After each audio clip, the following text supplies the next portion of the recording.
John London's Inferno.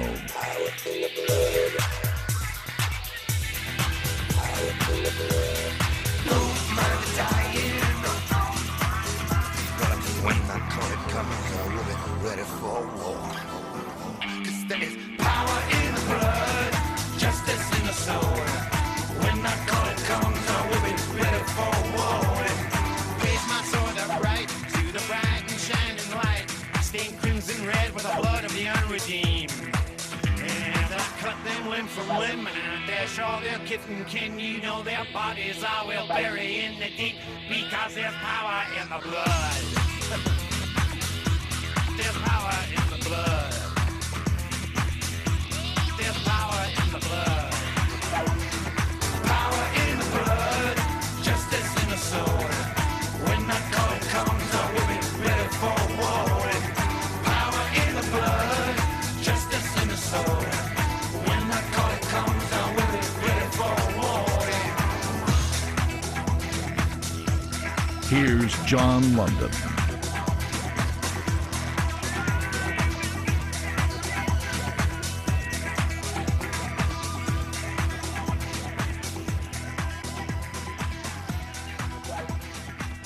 Well, I'll just tell you right up front, because I believe in truth in advertising. This is the least thought through, least show prepped show that I've done in years.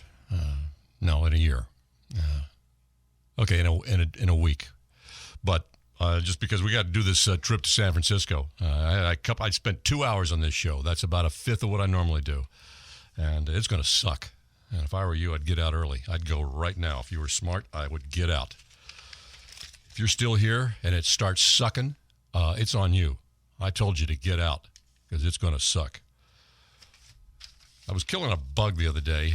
The exterminator told me, now you may see some increased bug activity as they come out because, we sprayed and they may make one last, attempt to get out of here. And I found one in the kitchen. And it was a fast-moving, hideous thing that I don't know what it is because when I took off my shoe and I hit it so hard, there's just microscopic bits left of it. I mean, I don't know what it was. I don't know if it had wings or what it had. I just hit it that hard. And you haven't eaten in the kitchen, have you? Because I wouldn't, because I didn't clean it afterwards. I just hit that bug so hard, everything in the kitchen shook. And when I looked, what was that? It was unidentifiable. But why do bugs work so hard at staying alive? I mean, I wish I had, before I just brought that shoe crashing down on its little stupid bug life, I wish for just a second I could have said, why? Why are you running from me? If I were you, I would run up to this shoe. I'd roll over on my back and I'd wait for it. I'd close my little bug eyes and wait for it. Get it over with. What are you protecting? All you do is just scram and run and eat another bug or pick up a crumb. What kind of a life is that?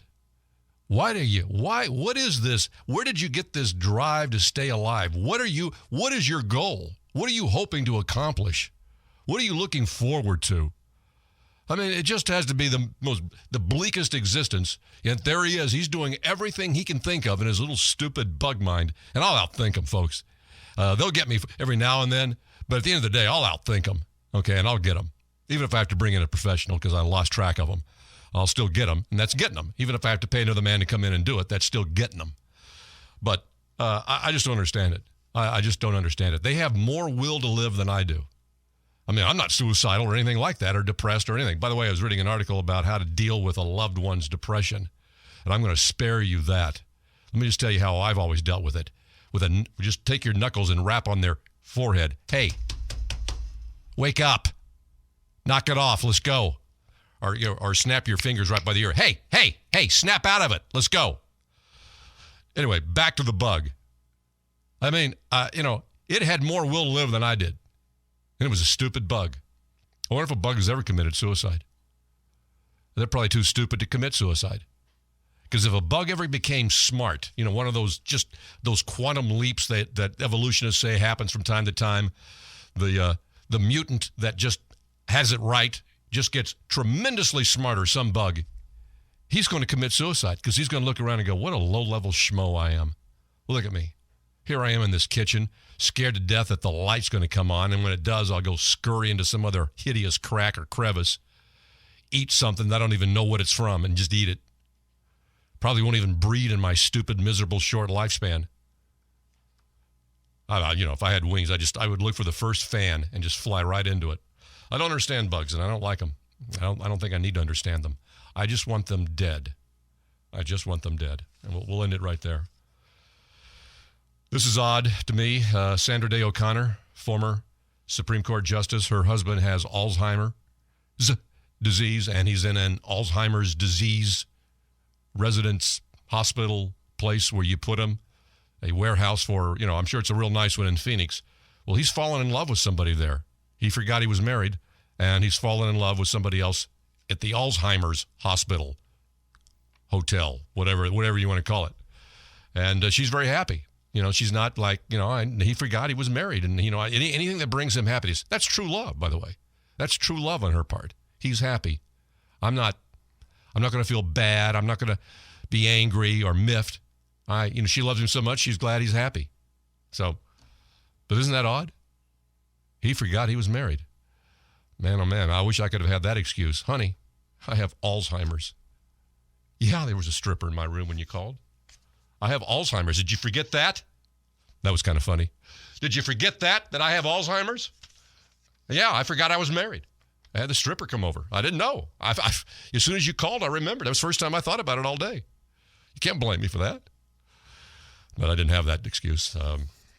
But I would think, though, that it's a pretty difficult chore to work that Alzheimer's relationship. By the way, if you don't have a girlfriend and you're lonely, I want you to think about this. This old man with Alzheimer's has got a girlfriend. Now, I'm sure it's not somebody you'd want a poster of in your bedroom, but he found somebody. And how did he do that? Wouldn't that be a very difficult relationship to nurture and grow? Because wouldn't every day be? I don't believe we've met. How you doing? I'm Steve. No, I don't know what my name is. What's your name? We'll start with your name. Every day. They fall in love at noon. They're talking about spending, the rest of their lives together at dinner. We'll see you tomorrow. And they wake up and start over. I don't believe we've met. I'm Steve. No, wait a second. You're Steve. Are you Steve? So it would be very difficult. Well, look, I told you I didn't do any preparation. I know it's just gibberish. It's just me yakking about stuff until I get tired of yakking about it. Can't believe if you're here listening to it, it's on you. It's not on me. I don't understand staying at I'm eating the material though fast. I thought I'd still be on that Alzheimer thing late in the second hour. Holy cow, it's just right after kickoff. We haven't even hit the first commercial break, and I've already gone through 3/4 of what I had prepared. I'll tell you what, I'll just tell you this. When I hit the dog stuff, I've hit it. I've hit the bottom of the barrel. I'm going to put that right over here. I hope I don't have to get to it. But if I get to the dog stuff, that's going to be sad. And if I get to it in the first hour, God Almighty, pray for me. Because I don't know what I'll do. I may just make mouth noises in the second hour. Because if I have to go to the dog stuff that on any other day I would never do, ever in life, I'm going to put it over here as the emergency go-to. It's like the third string quarterback. It's your punter, your kicker. When he's in there, you might as well just, go over to the other coach. Go ahead. Let me just go ahead and shake your hand now and say good game. I'm going to go into the locker room. Let me know when it's over. Someone fire a gun. Let me know when it's over. No, actually, I'll probably be the first one to fire a gun.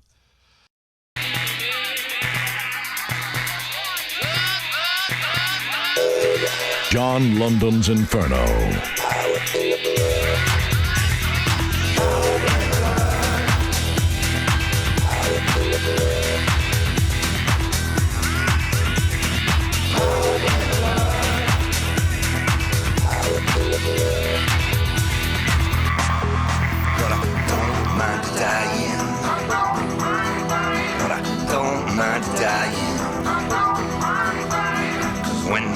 Comes, we'll be ready for war. 'Cause there's power in the blood, justice in the soul. When that call comes, we'll be ready for war. Power in the blood, justice in the soul. When that call comes, we'll be ready for war. Here's John London. I saw something in my garage the other day that caused me to have some deep contemplation after the event. Let me go back a step, though, first. I got the little yellow warning card in the mail that comes from my pest control company. They come out every 3 months and spray my house and property, and I love them for it. I love them for it. They've been doing it for years, every 3 months. And I can only imagine the poison that's built up on my property. Every now and then I'll go out and I'll find a dead dog or cat near my house because it got too close. I'm sorry for that, but I don't care. That's just, unfortunately, unintended consequences of having a near bug-proof life, okay? Now, I call it a warning card because it comes 1 week before they actually come out and spray. They're telling me what day they'll be out next week. But when I get that card, it's a warning. I call it a warning card because I realize, the poison they laid down 3 months ago is at its lowest ebb. I've got to be vigilant. If bugs are going to breach the perimeter and enter my house, it's going to be in that week right before the bug company comes to spray. And sure enough, I go outside one morning on my way to get coffee, and there on the garage wall, in that horrid little kind of gravity-defying thing that bugs are able to do, is a water bug on the side of one of the garage walls. Now, water bug is really almost euphemistic for roach. It's a roach. It's one of those hideous, it's about 2 inches long. I hate them because they're fast, they're hard to kill, and they're smart. They have an awareness about them. If you could gauge their IQ, if science could come up with that, I bet they would have, on the scale, on the human scale, I bet they have a 1 IQ. That's how smart they are. So there it is. And okay. Now, by the way, it's not just, I remember once the bug guy who comes out, I mentioned that one got into the house, and you know what he did? He shivered and said, ugh, I hate those things.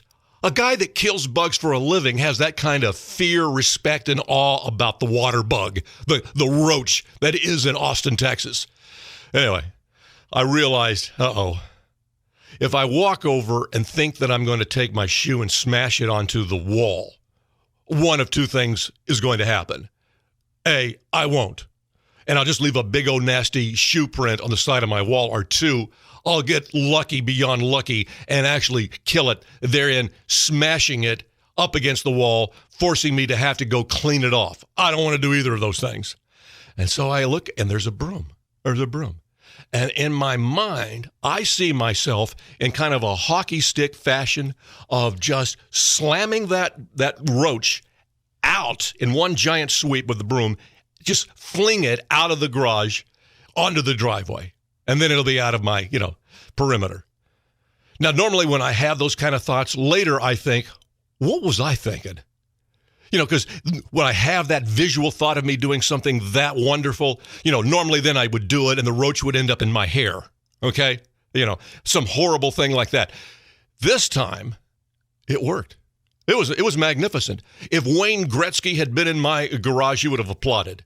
It was fun. I watched the roach arc out of the garage onto the driveway. It was amazing. You know what the little idiot did after that?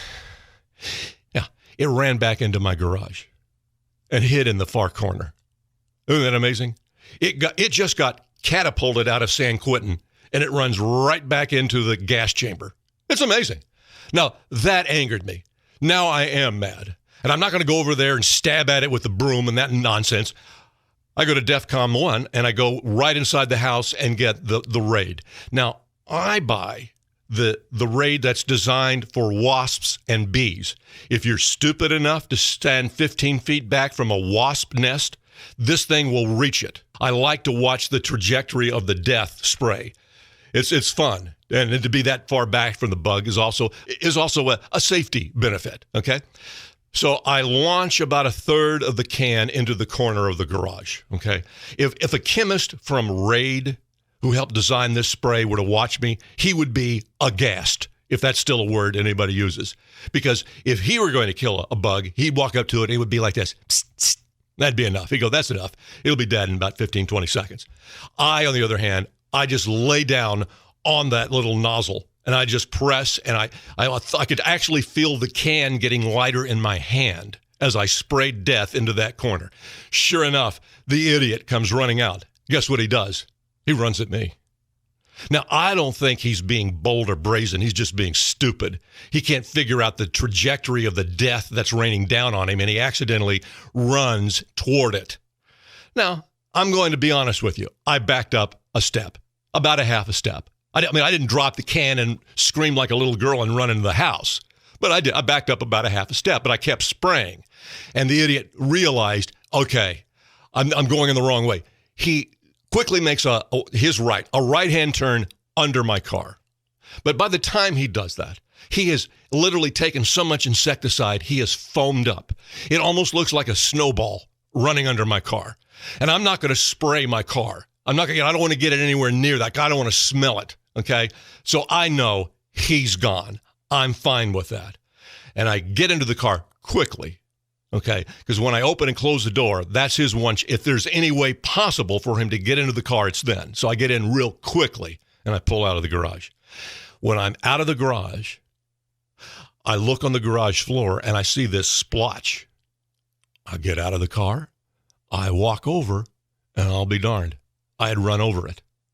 It was completely flattened. One little feeler is still twitching. Okay, the desire to live in bugs is phenomenal. Your grandfather didn't fight as hard for his life as that bug did. I could almost hear it going, okay, well, we'll sit back here. We'll be all right here in a second. I'll get everything together. We may not be running much today, but that was what was going on in his mind. Then I would just watch it. Then the feeler stopped. Okay. But I just looked down at it and I thought, well, isn't that interesting? If it had lived just a little longer, it would have died of poison. Instead, it died in a car accident. And, here it was on its way to being poisoned to death, and a completely different form of death suddenly entered the picture out of nowhere. He would never have guessed, when he was just covered in insecticide, he would never have guessed that's not what's going to kill you. He wouldn't have been able to comprehend that. Even if he could comprehend English, he wouldn't have been able to comprehend that thought. What do you mean? Of course this is what's going to kill me. No. And I wondered, has any human being died in that way? They were on their way to dying in one way, and suddenly a totally unrelated way of dying